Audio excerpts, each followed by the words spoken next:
Napangiti na lang si Devin Booker dahil sa comeback win ng Suns kontra Cavaliers. Kasi nga yung tatay niyang si Luka nadali dati ni Max Strus nung nakaraan. Lumamang pa ang Cavs ng 19 points bago nag-take over si Kevin Durant na mayroong 37 points, 8 rebounds, 6 assists at 5 3-point shot.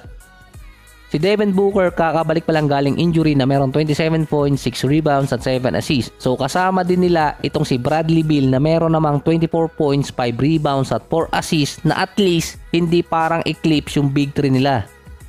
5-5 record ang Suns after ng All-Star, so hindi pa rin sila safe sa top 6. Mula number 1 hanggang number 4 sa next 10 games, medyo safe pa sila doon dahil at least 10 games na nga habulin sa kanila or at least 5-5 record. Kasama yung talo doon syempre.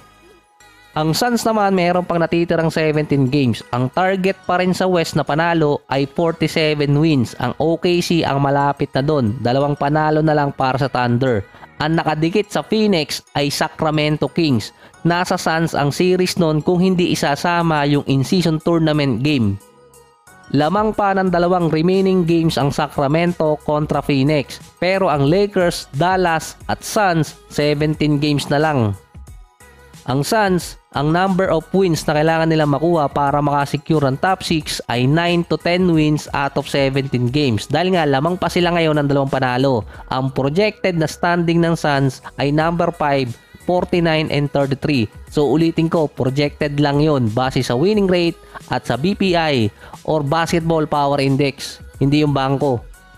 Sa natitirang 17 games ng Suns, 13 out of 17 doon, 50-50 chances sila. Ito yung mga teams na nasa top 6 or top 8 ng standing sa bawat conference. So mas malaki pa yung chance ng ambulansya kahit 50-50 rin sila.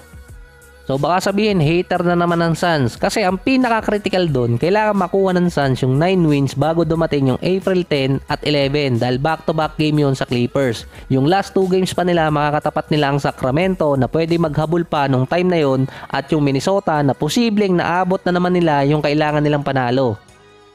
Yung isa pa kasi doon, si Bill at itong si Booker merong mga injury na kailangang ipahinga pa rin yun para pagdating ng playoffs or play-ins. Si Kevin Durant buhat na buhat yung Suns after All-Star break. Nakascore siya ng season high na 45 points versus Boston kung saan nga natalo sila doon at nakascore naman siya ngayon ng 37 points versus Cavaliers.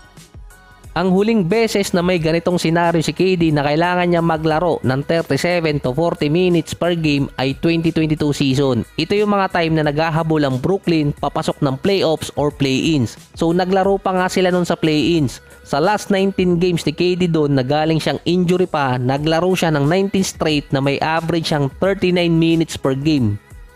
Sa playoffs, na-sweep ng Boston itong Brooklyn Nets pero hindi yun ang story doon dahil meron pa rin naman si KD 26 points, 5 rebounds at 6 assists. Pero meron siyang 44 minutes per game, 38% mula sa field at 33% mula sa 3-point area.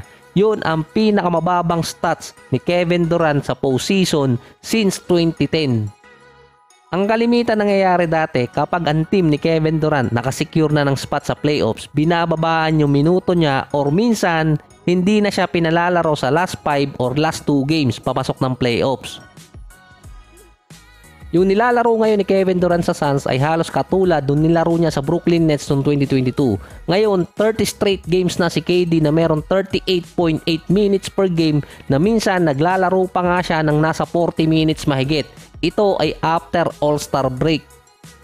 Usually kasing tumataas yung minuto ni KD kapag walang Booker o kaya Bradley Beal. Kapag naman kasama niya yung dalawa, ang usual minutes niya 35 minutes. Silang dalawa din ni Booker ang kasama sa top 10 na most minutes played ngayong season.